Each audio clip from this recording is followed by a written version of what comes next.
Você consegue compreender a realidade de uma outra pessoa. Por exemplo, quem não nasceu na favela não sabe o que é uma favela. É isso aí. Hoje eu tô no morro, eu sei do que eu tô falando. É isso aí. Eu convivo no morro, eu convivo o tempo todo em um movimento em que você vê o movimento e você vê as coisas acontecendo. Entende? Que é uma forma das pessoas, às vezes, não entender. Tanto que, por exemplo, a minha ida, na minha ida não, eu falo que o presente que eu recebi esse ano foi o projeto ser onde ele é. Né? Até porque na época que eu comecei a visitar na unidade prisional, eu estava com o meu passaporte para ir para Londres e Dubai. Aí. Então, e que era um sonho, gente. Todo mundo sabe disso aí, mas eu vou chegar lá em nome de Jesus. E Amém, que Deus me entregou a unidade prisional. Então, assim, que é um lugar que, assim, eu tenho prazer em estar. Esses dias um inquilino meu falou assim lá um rapazinho que também morou há 16 anos no cemitério, foi resgatado. E aí eu dei uma oportunidade para ele, né? E ele era um dos meus inquilinos. Ele falou comigo assim, você chega da cadeia muito normal. Eu vejo as pessoas chegando acabada, cansada, com aquele olhar triste. Mas você chega como se nada tivesse acontecendo. Aí eu falei, porque você tem que entender o teu propósito naquele lugar. Porque é um lugar totalmente pesado espiritualmente. Você está lidando com muitas batalhas espirituais. Não é simplesmente eu vou visitar uma pessoa presa. Não é sobre ali isso. Ali é principados e potestade. Olha, já fui até ameaçada de morte no início, quando eu comecei a visitar. Né? A guerra ali é contra principados e potestade. Coisa grande mesmo. Quando eu comecei a visitar, eu já sofri ameaça. É mesmo, pastor? Já, no início. Mas assim, ameaça interna? Não. Aqui de fora. Porque quando eu comecei... Gente, tô contando a primeira vez isso aqui. Quando eu comecei a visitar, havia uma menina, uma moça na época que eu visitava, essa menina não simpatizava comigo. E ela se incomodava com o meu conteúdo na rede social. E era uma mulher que levava tudo pra si. E então, uma vez ela levou isso para um desenrolado dentro da unidade prisional. E aí... Mas ela também fazia um trabalho parecido? Não, ela era visitante. Ela era esposa de preso. Só que até chegou alguns áudios na época. Se essa pastora vir orar meu marido, eu acabo com ela. Porque eu não tenho padrão de cadeia, entendeu? Eu não tenho padrão de cadeia. Então, a pessoa acaba gerando algo. E aí, eu me lembro que na época a gente foi um rebuliço na minha rede social. Eu tinha uma conta de 300 mil seguidores.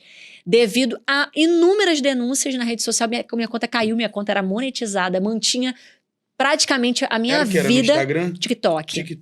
E aí, essa conta, caiu. Super significante. E aí, o Espírito Santo falou comigo, sua luta não é contra ela, mas é contra o que tá nela. Depois de mais de um ano, ela casou no sistema e ela se converteu a Jesus. Ai. Então, e naquele período... Vocês já se reencontraram? Ainda não, porque eu assim, nunca mais a vi, né? Mas nesse período, eu não me intimidei, até porque eu entendi que não era ela. Até porque eu nunca tinha feito nada com ela. Né? Eu nem tinha, assim, o nível de intimidade para ter falado assim, nós criamos alguma coisa. Não, mas não era ela. Era uma questão espiritual. Aí eu me lembro desse episódio, esse foi o primeiro episódio que eu passei. E aí algumas pessoas próximas a mim, você não vai parar de visitar, porque você tem um filho, se preocupa com isso, porque essa pessoa pode mandar matar. E eu falei assim, eu não vou parar porque eu tenho um propósito lá dentro. E aí eu me lembro de um outro episódio também que aconteceu, de uma moça que ela estava grávida, que também ela tinha muitos problemas na porta da cadeia, porque, gente, só quem frequenta a unidade prisional sabe que é um barril de pólvora. Se você falar A, é B, né? A gente está lidando com muitas pessoas com muitos problemas. Então, que leva aqueles problemas para a porta da unidade ou vai avisar para o preso, porque a mulher ali fora não foi com a minha cara, eu vou mandar meu marido resolver. Nossa, aí o marido de uma resolve com a outra, vai pro desenrolado. É assim que funciona. Então, eu passei por uma situação com essa outra pessoa que eu tinha, na época, perdido a minha identidade. E eu comecei a chorar de nervoso.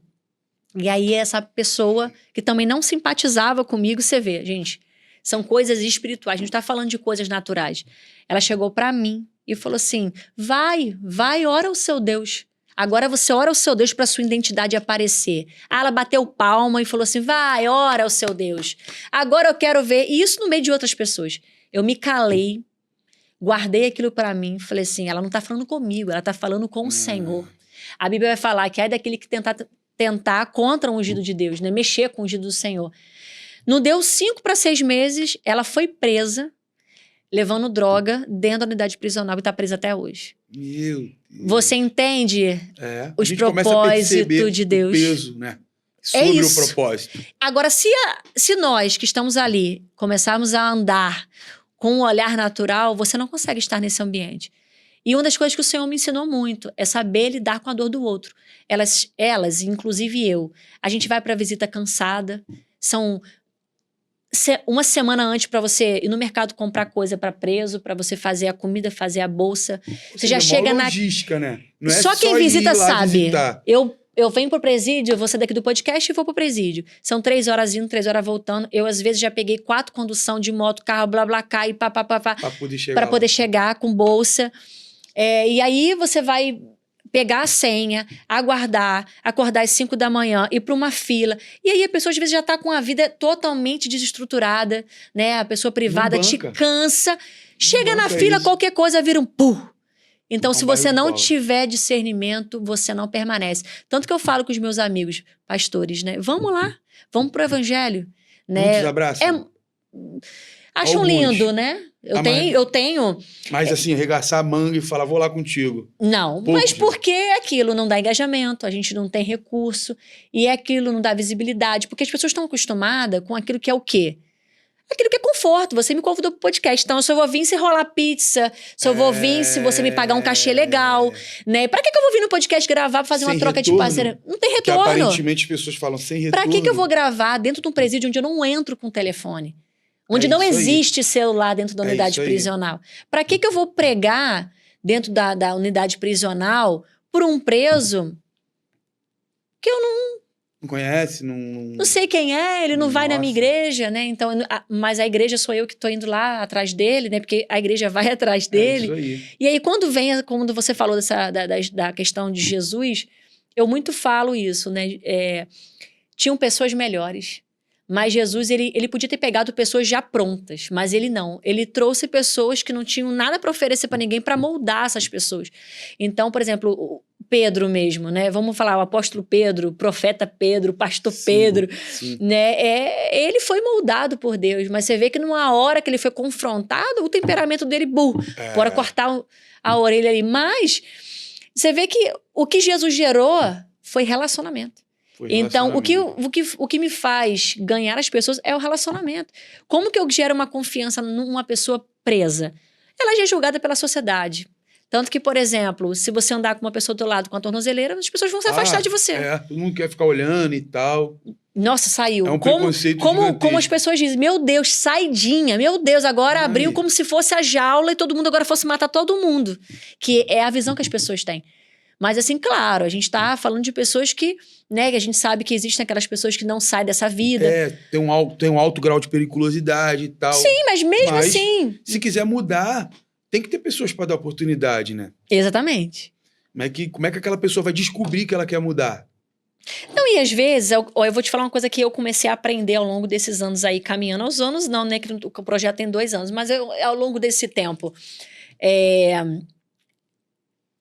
Toda pessoa, ela tem uma história, né? Você tem a sua história, eu tenho a minha, e a gente nunca sabe como começou tudo. E nem sempre a pessoa entrou naquilo ali porque ela não teve oportunidade ou porque ela tinha oportunidade. A pessoa às vezes fala muito, eu creio que também você já ouviu por você dar muita entrevista, tá lá porque quer. Quem nasceu na favela não tem oportunidade. E não é sobre oportunidade. Porque não tinha oportunidade. Olha só, você vai numa boca de fumo. Vamos lá que você tá ali acompanhando um movimento, um cara que tá na boca. Toda hora tem dinheiro. É isso aí. É aquilo ali que você tá vendo.